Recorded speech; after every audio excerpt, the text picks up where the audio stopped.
ce soir. Alléluia. C'est un prophète de Dieu. Nous sommes dans une atmosphère prophétique.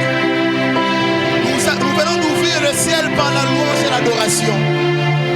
Et comme on a dit, il y a une prophétie sur ma vie, je ne peux pas échouer. Ce soir, Dieu te fera grâce. Tu sortiras avec la grâce. Alors que nous sommes en train de recevoir le prophète Tony Harris, nous acclamons Jésus pour son serviteur.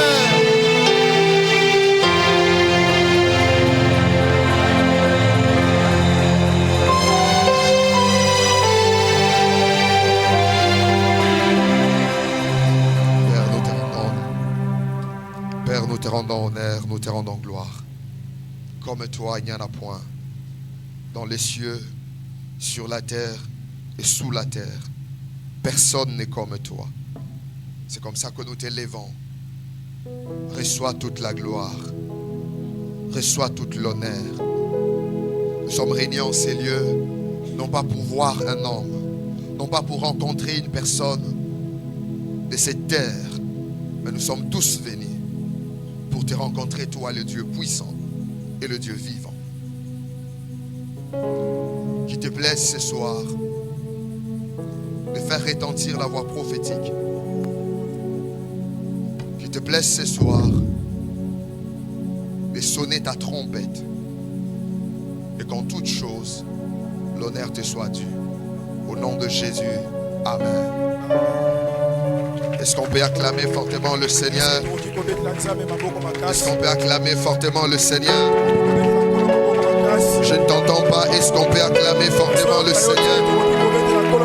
Est-ce que tu peux acclamer à la hauteur de l'atmosphère de la chambre haute? Est-ce que tu peux acclamer à la hauteur de cette atmosphère? Est-ce que tu peux reconnaître celui qui fait tout? Celui qui dit un mot et la chose arrive. Celui qui n'a pas de limite. Reprenez votre place. Quelle présence de Dieu. Quelle présence de Dieu. Quelle atmosphère. Yes. C'est dans de tels moments où on n'a même plus envie de prêcher. La seule envie qui monte au-dedans de nous, c'est d'adorer, d'exalter celui qui est vivant. Amen. Alors laissez-moi pendant ces quelques minutes vous exposer la parole de Dieu. Vous comprendrez déjà que la voix a un souci. Mais par la grâce de Dieu, nous allons parler de sa part. Je bénis le Seigneur pour le souffle, la grâce et la faveur qu'il nous fait d'être en ces lieux. Et je célèbre Dieu pour mon ami, mon frère, le prophète Enoch. Quel adorateur prophétique. Est-ce qu'on peut apprécier le Seigneur? Est-ce qu'on peut apprécier le Seigneur pour lui? Que Dieu te bénisse, homme de Dieu. C'était juste fantastique. Nous sommes reconnaissants envers l'homme de Dieu, envers le couple prophétique et pastoral Emene. Pour cette faveur, merci beaucoup de nous avoir associés à ces programmes. Amen. Alors, je sais que vous connaissez très bien le sujet qui nous concerne pour ce soir. Est-ce que vous êtes avec moi? Vous arrivez quand même à me saisir malgré la voix? Est-ce que vous êtes là? Balancez juste votre main, je vais voir que vous êtes avec moi. Gloire à Dieu. Je me demande, je dois commencer par quoi? On y va. Atmosphère de la chambre haute. Déjà, la chambre haute est mentionnée à plusieurs endroits dans les Saintes Écritures. Nous voyons les Hébreux avoir cette habitude de construire ou de mettre en place ce qu'on appelait des chambres hautes. De par leur architecture, de par leur manière de construire, ils avaient cette habitude de construire le rez-de-chaussée tout en mettant un autre niveau au-dessus.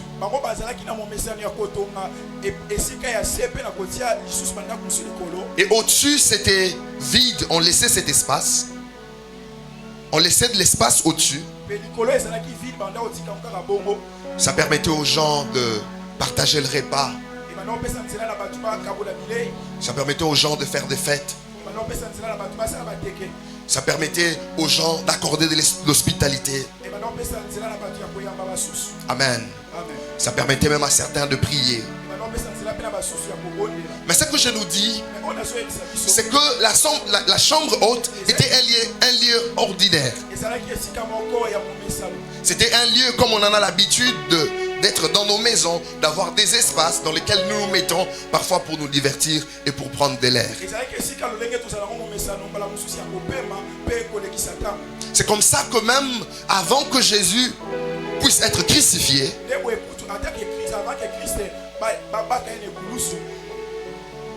pour la dernière fois qu'il a rompu le pain et pris du vin avec ses apôtres, c'était sur une chambre haute.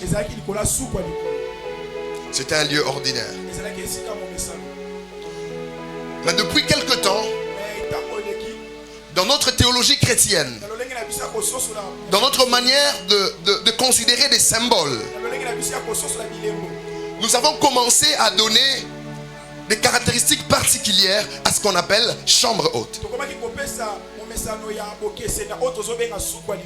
Pourquoi?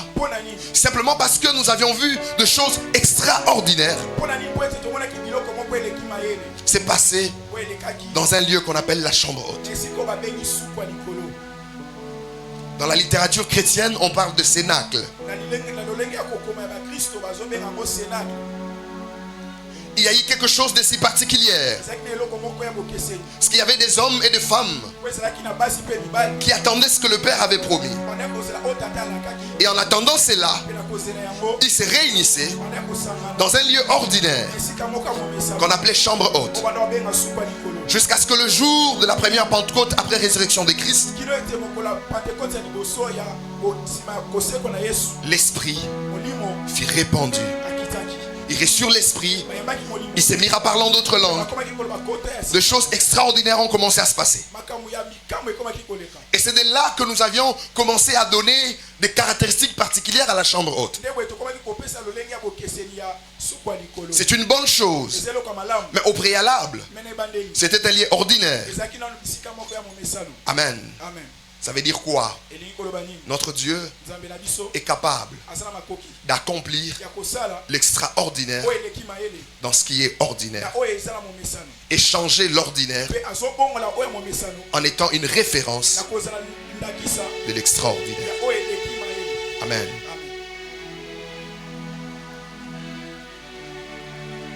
Et de la manière dont cette chambre haute était construite, pour y avoir accès, il fallait en quelque sorte prendre de l'étage pour y arriver. Parce que généralement c'était au-dessus du rez-de-chaussée. C'est-à-dire qu'étant en bas, si vous marchez, vous n'arriverez pas à la chambre haute. Pour y arriver, il faut commencer à... Mais avant même de le dire,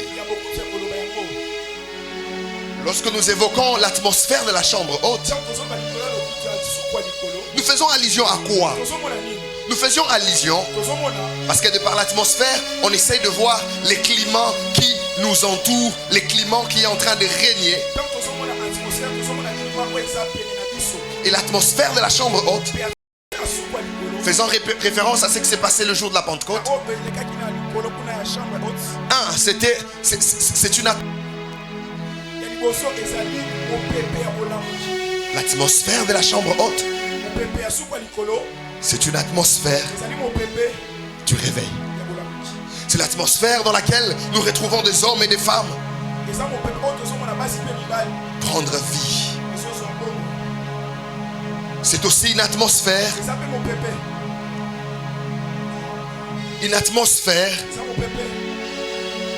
dans laquelle les hommes et les femmes reçoivent l'équipement, atmosphère d'équipement. L'équipement pour la mission. Parce qu'il devait aller, mais avant d'aller, il devait commencer par vivre l'atmosphère de la chambre haute. L'atmosphère de la chambre haute, c'est cette atmosphère dans laquelle les hommes se sentent libres, sont dans une certaine liberté d'exprimer ce que l'Esprit leur donne. Parce que lorsqu'ils se sont retrouvés ce jour-là, il est écrit, il s'est mis à parler selon que l'Esprit leur donnait de s'exprimer. C'est-à-dire quoi? L'atmosphère de la chambre haute est une atmosphère de liberté de l'esprit. Pendant ces 3 jours, nous sommes dans une atmosphère dans laquelle l'esprit va se mouvoir tel qu'il le voudra. Pendant ces 3 jours, nous sommes dans une atmosphère dans laquelle les hommes vont se mettre à exprimer tout ce que l'esprit met à leur disposition. C'est comme ça, dis à ton voisin, sens-toi libre pendant ces programmes. Sens-toi libre pendant ces programmes. Sens-toi libre. C'est ça l'atmosphère de la chambre haute. Et j'étais en train de dire que pour arriver à la chambre haute, il fallait en quelque sorte que l'homme puisse faire quelques pas, mais en étant en train de monter pour arriver jusqu'à la chambre haute. C'est de là que vient la nécessité de pouvoir parler de ces sujets. Monte ici. Tu peux dire avec moi, monte ici. Encore une fois, monte ici. Encore plus fort, monte ici. Et j'aimerais vous le dire que ce message n'est pas seulement une prédication. Ce message n'est pas seulement un résumé des textes bibliques, mais c'est une voix prophétique que Dieu est en train de retentir sur l'église. En cette période, c'est cet appel que le Seigneur nous lance en nous disant que nous devons monter. Et pour essayer de mieux comprendre cela, j'aimerais que nous puissions être un peu dans les Saintes Écritures pendant un moment. Nous allons prendre l'exemple d'un homme à qui on a dit monte ici. Je suis dans le livre d'Apocalypse. Apocalypse chapitre 4. Un livre que j'aime beaucoup et qui renferme beaucoup de bénédictions. Apocalypse chapitre 4, je lirai du premier verset jusqu'au 5e. On ne doit pas interpréter pour que je gagne en temps. Après cela, je regardai, et voici une porte était ouverte dans le ciel. La première voix que j'ai entendue, comme le son d'une trompette, et qui me parlait, dit, monte ici. Je te ferai voir ce qui doit arriver dans la suite. Aussitôt je fus ravi en esprit. Et voici, il y avait un trône dans le ciel. Et sur ce trône, quelqu'un était assis. Celui qui était assis avait l'aspect d'une pierre de jaspe et de sardoine. Et le trône était environné d'un arc-en-ciel semblable à de l'émeraude. Autour du trône, je vis 24 trônes. Et sur ces trônes, 24 vieillards assis, revêtus de vêtements blancs, et sur leurs têtes de couronnes. Du trône sortent des éclairs, de voix et des tonnerres. Devant le trône brille cette lampe ardente, qui sont le 7 esprits de Dieu. Amen. On peut acclamer royalement la parole de Dieu.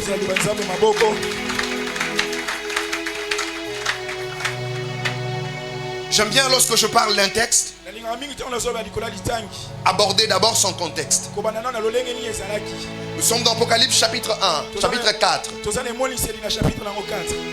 Il est question d'un homme.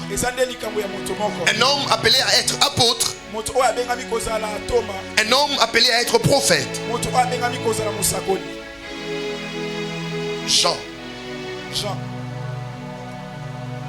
Quand vous lisez à partir du premier chapitre d'Apocalypse, il est écrit le jour du Seigneur. C'est là que les choses ont commencé. Ce jour du Seigneur qui peut être considéré pour certains comme dimanche, le jour où Christ fut ressuscité.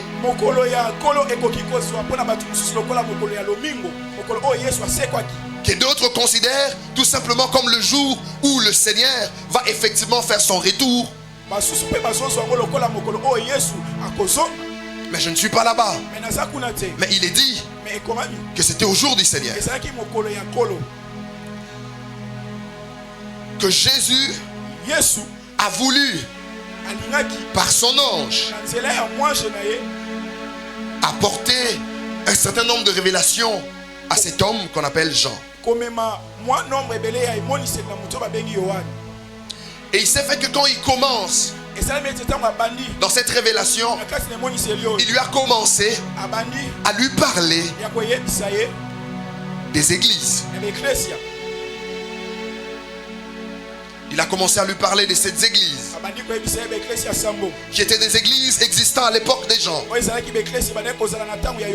mais aussi qui avaient des caractéristiques prophétiques, des phases et de l'histoire qu'aura l'église.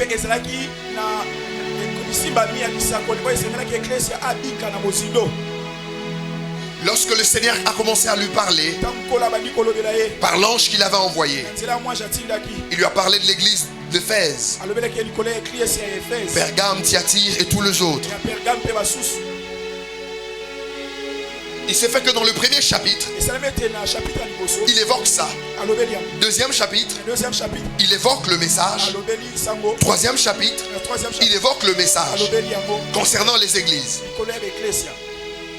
Il était en train de lui parler des choses qui existaient, des choses qui étaient là sur la terre.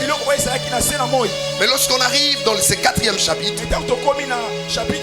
de manière particulière, nous voyons qu'il est écrit après cela. Quand on dit après cela, c'est-à-dire qu'on venait d'évoquer d'autres choses et on veut nous parler d'autres choses.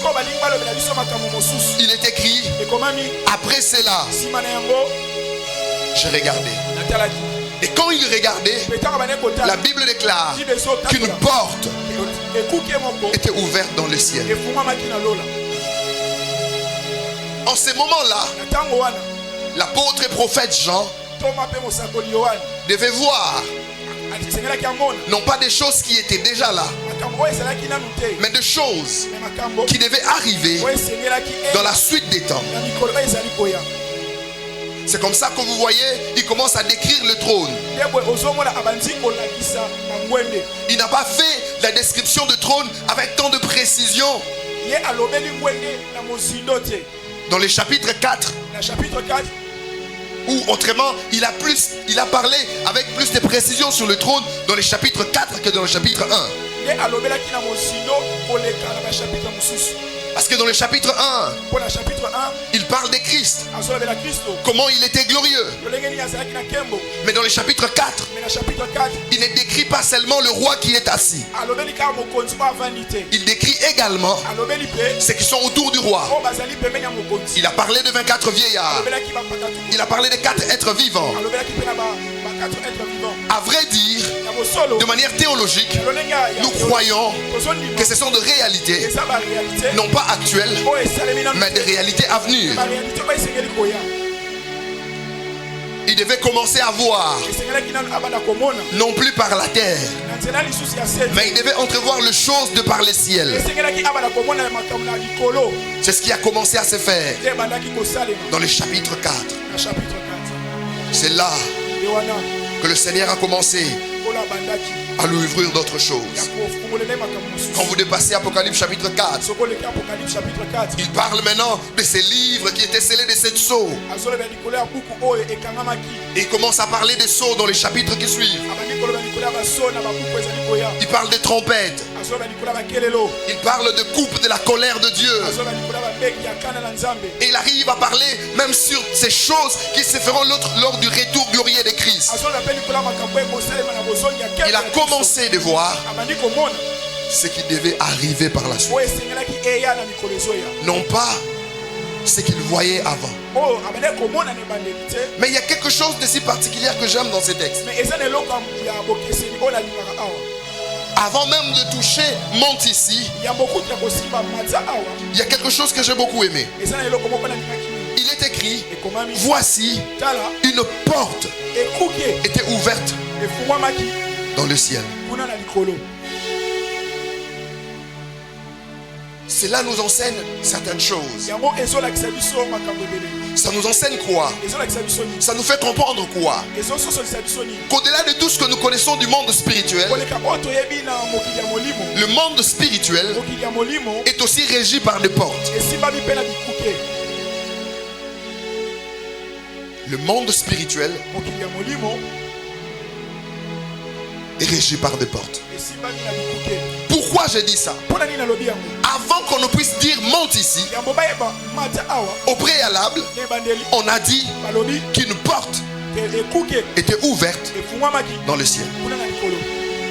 Est-ce que de par vos yeux physiques, lorsque vous regardez vers le ciel, vous pouvez voir des portes? Non. On fait allusion au monde invisible.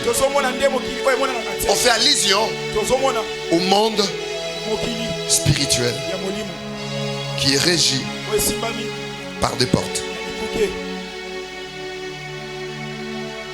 Vous me direz, prophète, qu'est-ce qui vous pousse à parler ainsi? Souvenez-vous de Jacob. Il s'est retrouvé à Bethel. Pendant la nuit, il s'est rendu compte qu'il avait vu dans son esprit l'échelle qui était établie entre le ciel et la terre. Et sur cette échelle, les anges de Dieu montaient et descendaient. Et lorsqu'il se réveille le matin, qu'est-ce qu'il s'est dit? Que ces lieux est la porte des cieux. Ça veut dire quoi? Dans le monde spirituel, il y a cette réalité des portes.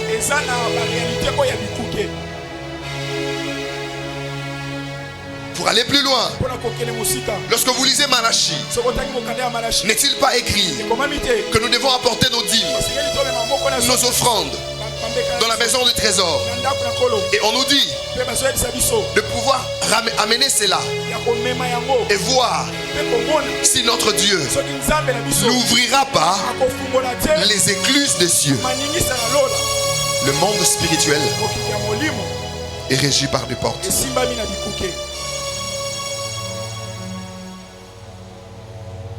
Sinon, on ne parlerait pas des écluses des cieux.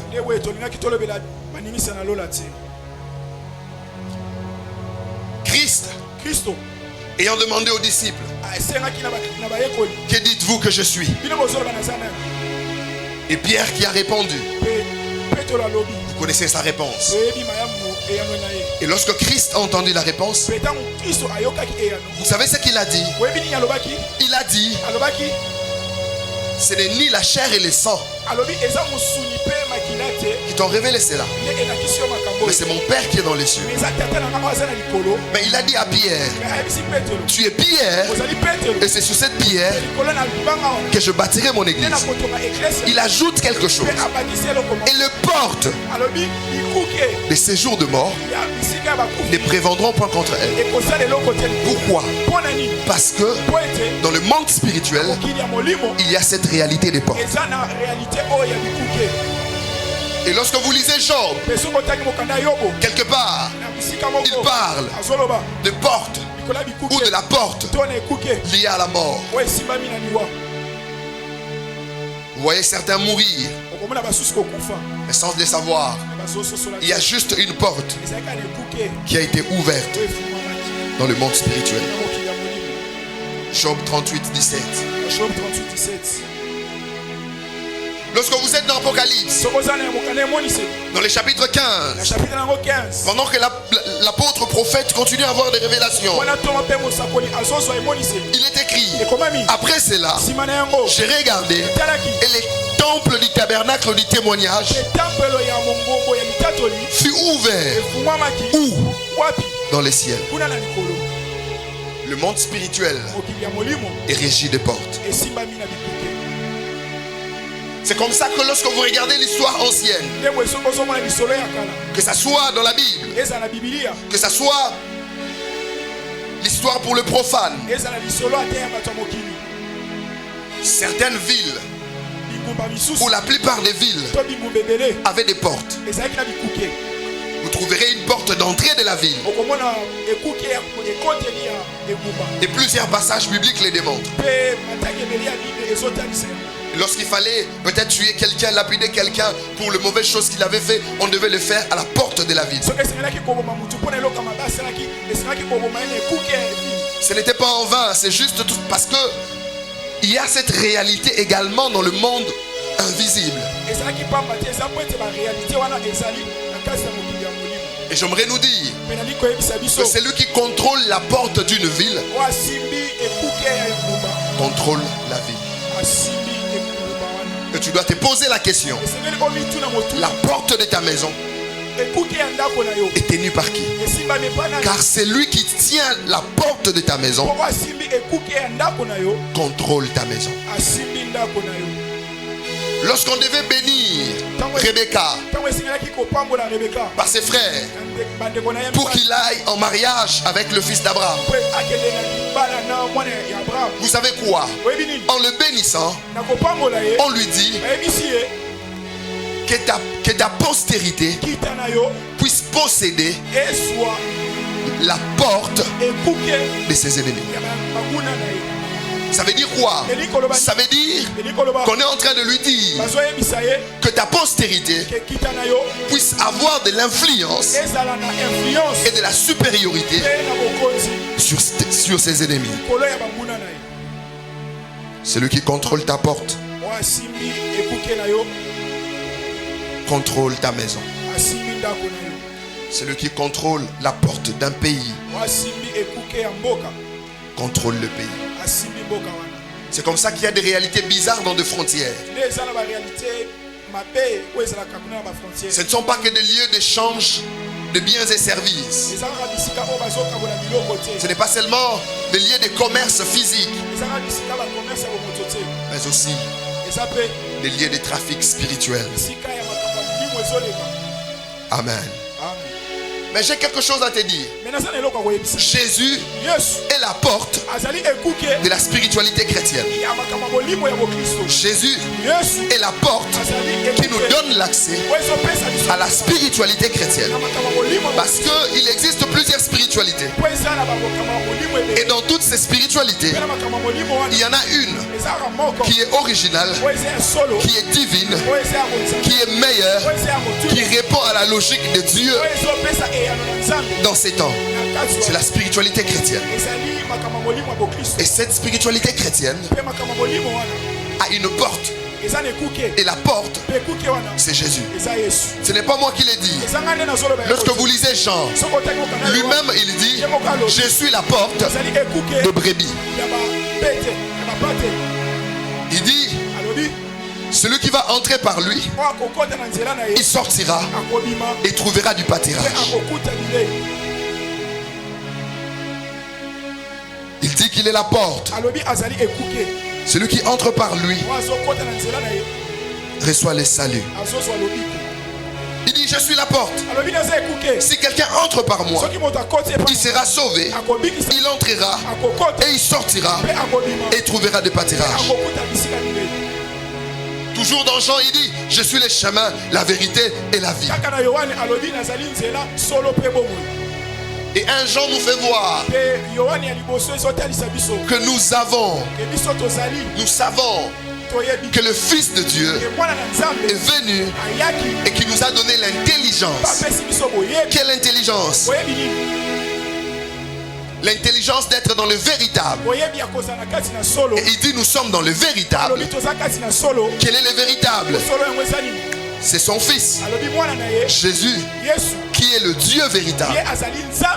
C'est par Jésus que nous connaissons Dieu. Et Jésus est cette porte vers cette spiritualité qu'il nous faut. Tu me demanderas pourquoi dire toutes ces choses. Tout simplement parce que dans le monde spirituel, comme ce monde est régi par des portes, pour ouvrir une porte, il faudrait avoir des accès ou avoir des clés. Mais écoute la bonne nouvelle. Moi et toi, qui sommes en Christ, nous avons quelqu'un qui n'est pas seulement une porte, mais il est aussi notre clé passe partout. Tu m'as pas entendu?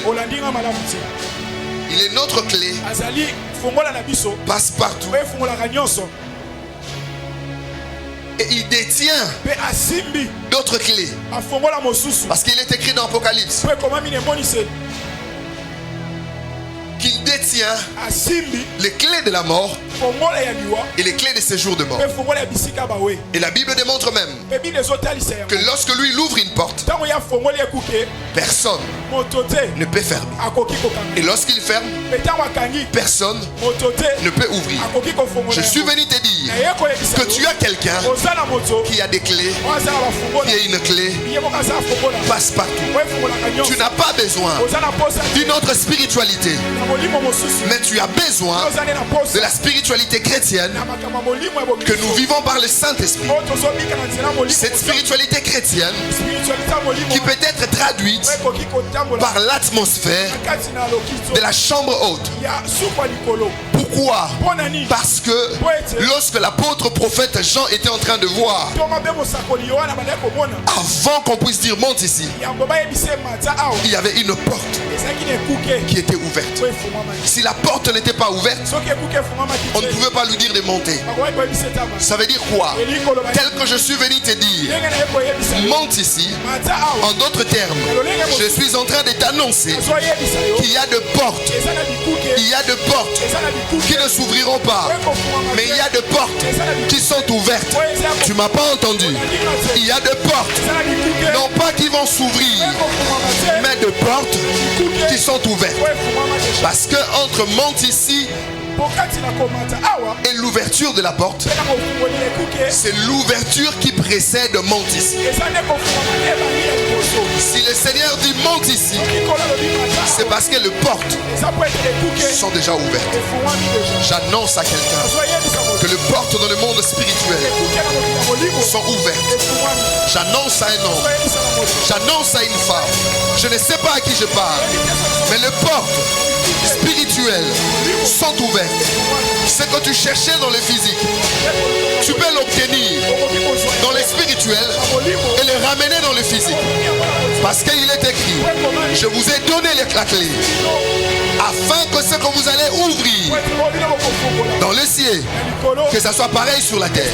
Ce que vous fermerez sera fermé également au ciel. Dis à ton voisin, les portes sont ouvertes. Nous sommes dans l'atmosphère de la chambre haute. Dans l'atmosphère de la chambre haute, les portes ne sont pas fermées. Parce que ce qui se passe dans la chambre haute ne se limite pas dans la chambre haute. Ce qui se passe dans la chambre haute affecte ceux qui sont autour. Ces jours-là, les hommes de plusieurs nations, ils étaient à Jérusalem, mais ils ont entendu ce qui s'est passé quelque part dans une chambre haute, à telle enseigne qu'ils pouvaient entendre de messages dans leur langue.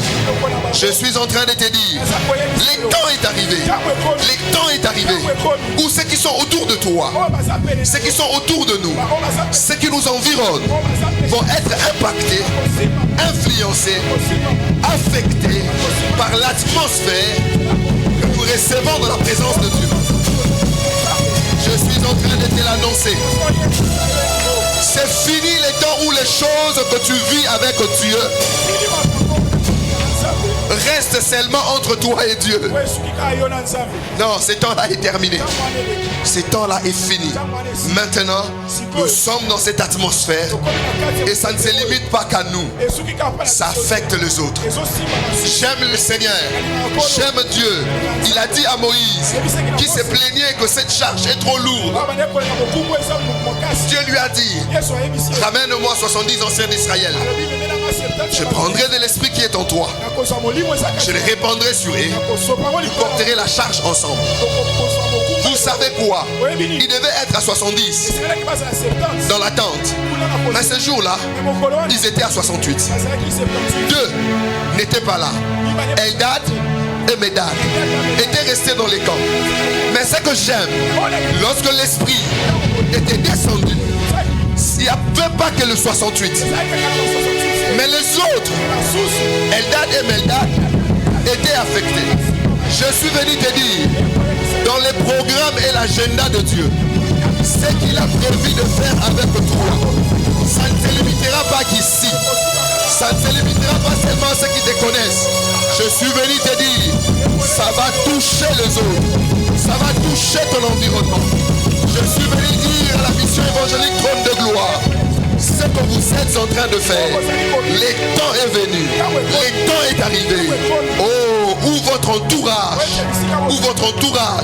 va se rendre compte qu'il y a des langues qui sont en train de sortir, mais qui sont leurs langues maternelles. C'est ce que le Seigneur va faire avec nous. Je suis en train d'atterrir pour ce soir. Je n'ai pas encore commencé mon message. Je dois commencer à atterrir. Monte ici. On lui a dit, monte ici. Mais ça signifie quoi? Lorsque on lui dit monte, plusieurs théologiens sont d'accord que dans ces premiers chapitres d'Apocalypse 4, lorsqu'on dit à l'apôtre Jean de monter, cela symbolise l'enlèvement de l'église. Ça c'est de un. De manière théologique, nous y croyons que ça symbolise l'enlèvement de l'église. Deuxièmement, ce soir, monte ici veut dire quoi? Ça signifie quoi? Monte ici est un appel d'abord à la maturité. Monte ici, premièrement, c'est l'image de l'enlèvement de l'église. Deuxièmement, c'est un appel à la maturité. Troisièmement, c'est un appel à une dimension supérieure. Quatrièmement, monte ici, c'est un appel à la sensibilité de l'esprit. Il était déjà dans des visions divines. Il était dans des expériences avec Dieu. Mais on lui a dit, monte ici. J'expliquerai ça. On peut être en train de vivre des choses avec Dieu, mais nos oreilles spirituelles, nos sensations spirituelles ne devront pas être bornées. Parce qu'il peut arriver que vivant des expériences et que Dieu puisse se décider de nous faire vivre autre chose. Et si nous nous attachons seulement à ce que nous vivons, à ce que nous voyons, et qu'on n'est pas sensible, on risquera de rater, de voir ce qui doit arriver dans la suite des temps. Laissez-moi parler de la première signification pendant quelques temps et puis je vais céder le micro.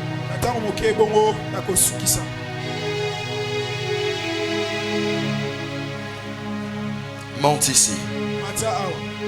L'image de l'enlèvement de l'église.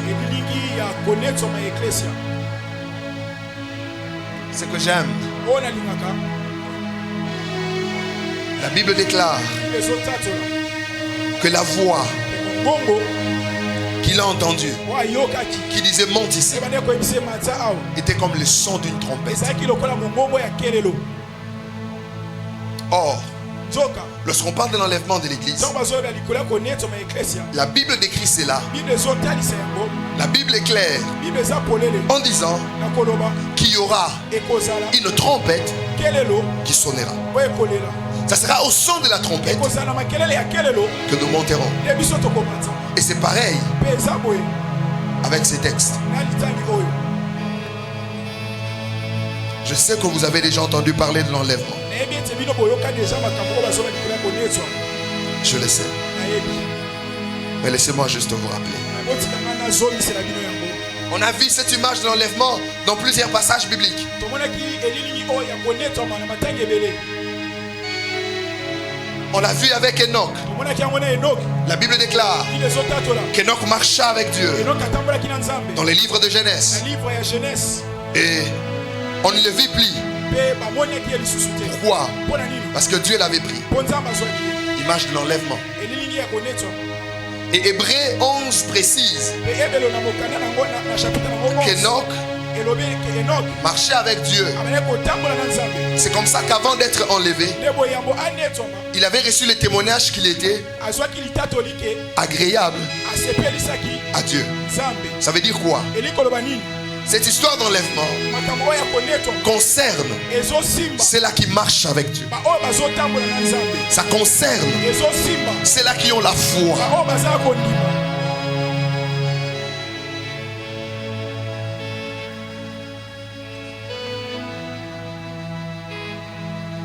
Même Élie le prophète ata kutu eli mosakoli n'a pas connu la mort. ye amonaki liwa te Il a été enlevé. anetwamaki.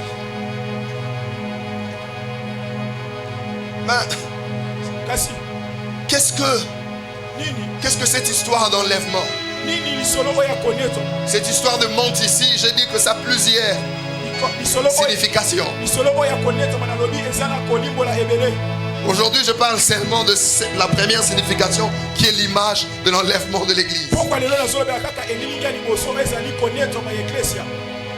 Cet enlèvement konetwama peut signifier quoi pour nous? ekoki kolimbola nini mpo na biso? Qu'est-ce que ça représente pour nous? ezolakisa nini mpo na biso? Un, ya liboso c'est pour nous un sujet eza mpo na biso sujet de réconfort ya kozwa makasi et de consolation. mpe ya kobondisama. Tu m'as pas entendu. olandi nga te. Si j'avais dit soki nalobaki que Dieu te donne des millions, nzambe apesa bamillion tu allais dire Amen. onga koloba amen.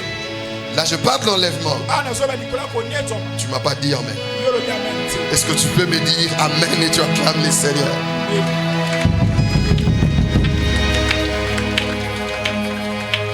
Je disais que c'est un sujet de réconfort et de consolation. ane koloba ezali sujet ya kopesa biso makasi mpe kobondisa biso. 1 Thessaloniciens 4, du premier verset jusqu'au 13e, vous pouvez le voir. 1 Thessaloniciens chapitre 4 verset 1 ezolobela biso yango.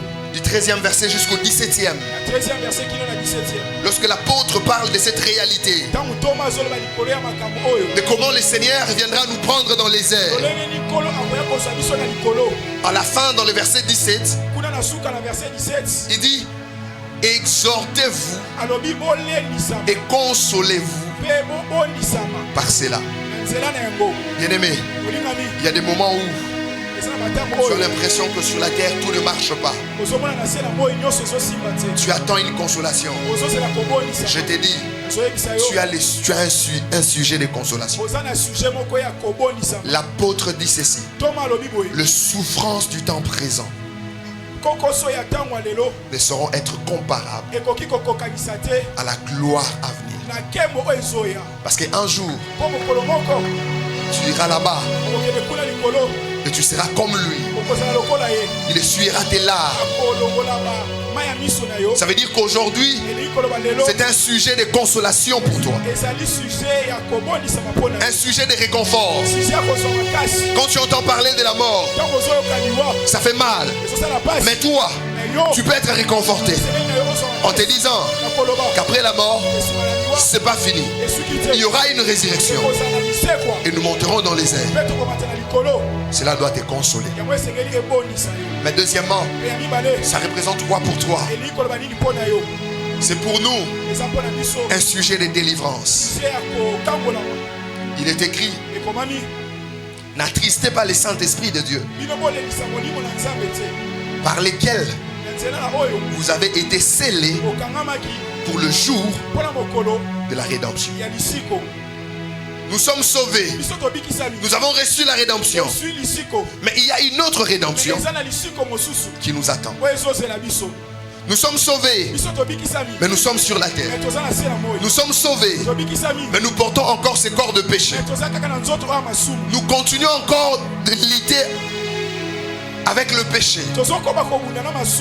Mais il y a un temps, lorsqu'il viendra, on ne luttera plus avec le péché. Lorsqu'il viendra, nous serons libérés de ces corps du péché. C'est un sujet de délivrance. C'est un sujet qui doit nous encourager, nous motiver de servir le Seigneur. Lorsque l'apôtre en parle dans 1 Corinthiens 15, dans son dernier verset, il dit: mes frères, il les encourage en disant qu'ils doivent travailler de mieux en mieux pour le Seigneur, sachant que tout ce qu'ils font ne partira pas sans récompense. L'enlèvement de l'Église. Je n'ai plus le temps, mais en résumé, que faire à cette histoire, à ces sujets d'enlèvement? Bien-aimés, nous devons avoir de l'espérance et nous devons être prêts en se purifiant.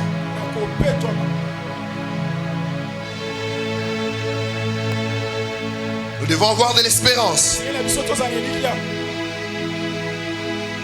Nous devons être prêts, mais en se purifiant. Celui qui viendra nous prendre est pur, et ceux qui peuvent monter ne sont que ceux-là qui ont purifié leurs robes. Vous savez les dangers que nous avons? Nous vivons sous la grâce. C'est bien, mais il y a une différence entre la grâce et la loi. Dans la grâce, on ne t'exige pas d'abord la sanctification, mais on commence par te donner la nature qu'il te faut pour la sanctification. Et c'est après qu'on te dit de te sanctifier. Et dans la loi, ce n'était pas forcément le cas. Ça veut dire quoi? On t'a donné tout ce qu'il faut pour que tu puisses te purifier. Si tu ne te purifies pas, le problème c'est toi. Bien-aimés, je suis venu nous dire ce soir que nous devons être prêts. Nous devons être prêts. Nous devons désirer cet événement. Dans Apocalypse, la Bible dit que l'esprit et l'épouse puissent dire: viens. Est-ce que nous désirons ce retour de Jésus? Est-ce que ça passe aussi par notre tête? Est-ce que nous réfléchissons aussi dans cette direction? Ou tout ce qui nous intéresse c'est seulement argent, mon travail, les enfants, ma construction?